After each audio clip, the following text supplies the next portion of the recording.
And so like I always start with like, hey, what's my goal? What are the 2 or 3 things that I'm really trying to accomplish? What's the outcome that I want to have? And I just sketch a whole bunch of ideas about like, hey, it could work like this. Here's a flow. Here's what it could be. And it's ugly, and it's meant to be ugly. It's very much about pen and paper.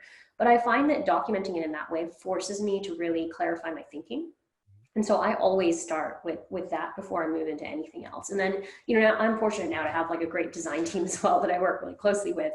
So we can collaborate and work together on ultimately creating something, even if we actually very consciously try not to get into designed products very early on, right? I think, there's very common, knowledge and wisdom around prototyping is like, you can't start with design products because people will focus on the design and not on like what they're trying to do. So we do try to be very just sort of like wireframey and basic in where we start and sort of thinking about through our prototypes, and then layer in brand design and kind of more of the delight on